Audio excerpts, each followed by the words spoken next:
Of late రీసెంట్గా ఎక్కువ number of cases చూస్తుంది స్కార్ ఎండోమెట్రియోసిస్. అంటే ప్రీవియస్గా సిజేరియన్ అయిన దగ్గర కానీ ఆపరేషన్ అయిన దగ్గర కానీ ఆ కుట్ల దగ్గర ఎండోమెట్రియోసిస్ అనేది ఫామ్ అవుతుంది అనమాట. అది ఒక గడ్డలాగా ఫామ్ అవుతుంది. అది ఎలా తెలుసుకోవాలి అంటే మనకి కుట్లు పడిన భాగంలో యూజువల్గా ఎండ్స్ దగ్గర ఒక గడ్డలాగా ఫామ్ అయ్యి మీకు పీరియడ్స్ టైంలో గనక ఆ పెయిన్ చాలా ఎక్కువగా ఉంది అని మీకు అనిపిస్తే ప్లీజ్ ఒక్కసారి మీ గైనకాలజిస్ట్ని కలవండి. బికాజ్ స్కార్ ఎండోమెట్రియోసిస్ అనేది డిఫరెంట్ లెవెల్స్ వరకు అది స్ప్రెడ్ అవ్వచ్చు. ఒక్కొక్కసారి జస్ట్ సూపర్ఫిషియల్గా ఉండేది ఒక్కొక్కసారి లోపల పెరిటోనియం, రెక్టస్ షీత్, మజిల్ వరకు కూడా ఇన్వాల్వ్ అవ్వచ్చు.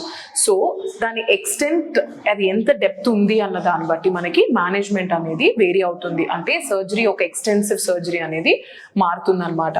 కరెక్ట్గా మ్యాపింగ్ కోసం మనకి డెఫినెట్లీ అల్ట్రాసౌండ్ ఆర్ ఎంఆర్ఐ తోటి డెప్త్ ఆఫ్ ద ఎండోమెట్రియోమా అనేది క్లియర్గా తెలుస్తుంది.